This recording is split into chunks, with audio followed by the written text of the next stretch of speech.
As for NATO, many alliance members slashed their fleets of maritime patrol aircraft after the 2008 financial crisis, and as the alliance focused on areas such as the Balkans and Afghanistan.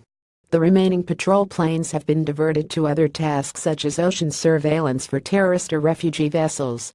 In the event of war, anti-submarine aircraft would be further hampered by the United States' closure of its airbase in Keflavik, Iceland in 2016, and Britain's shutdown of its Kinloss airfield in Scotland. Back in the 1980s, when Tom Clancy's fictional North Atlantic boiled with Cold War naval action, the West really was worried about the Greenland Icelandic, or Juke, Gap. A glance at a map shows why.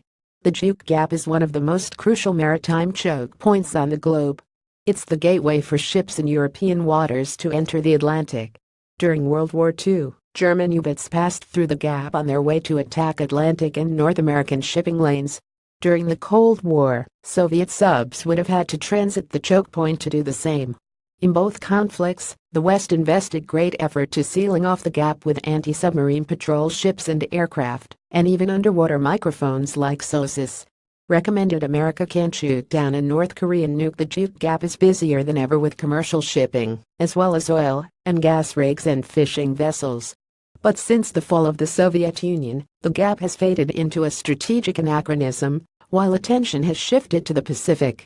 But with Russia more assertive, and Moscow modernizing its submarine fleet, the gap is again becoming a battleground, warn some Western analysts. Recommended the case for war with North Korea. Indeed, NATO is considering whether to revive its Cold War-era Atlantic Command. But should hostilities erupt between NATO and Russia, it won't be a replay of World War II or the Cold War, predicts Magnus Nordinman in an article for the Royal United Service Institute, a British defense think tank. That's because neither Russia nor NATO have more than a shadow of their Cold War capabilities for penetrating or defending the gap. Recommended China's new stealth fighter has arrived while the Russian Navy is indeed making a comeback with increasing skills and sophisticated capabilities, including quieter submarines and the ability to fire land attack cruise missiles. It is nowhere close to its Soviet days in terms of numbers, writes Nordinman, director of the Transatlantic Security Initiative at the Atlantic Council's Brent Scowcroft Center. On the other hand, NATO's maritime posture and capabilities have changed dramatically, and resource constraints and other security priorities, both in Europe and globally, mean that the alliance will be unable to bring to bear the same quantity of capabilities as it did during the Cold War. For the West, this doesn't make the West's situation any less dangerous. While there are fewer Russian subs now, they are quieter and more capable.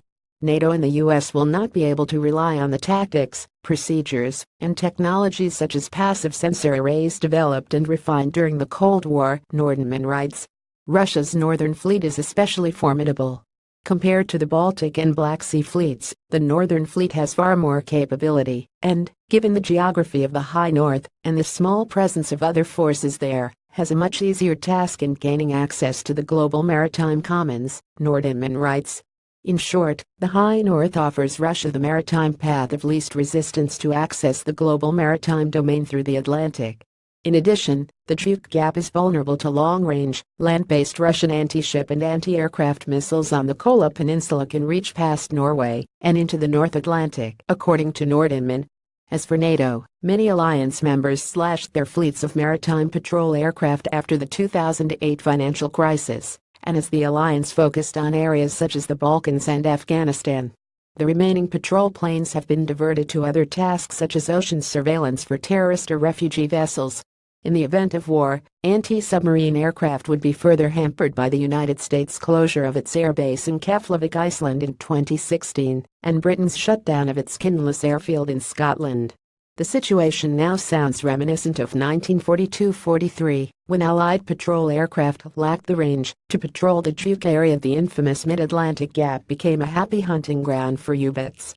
Nordinman recommends tighter cooperation among NATO members, such as pooling maritime patrol aircraft. The Icelandic air bases should be reopened, while anti-submarine drones could patrol the gap.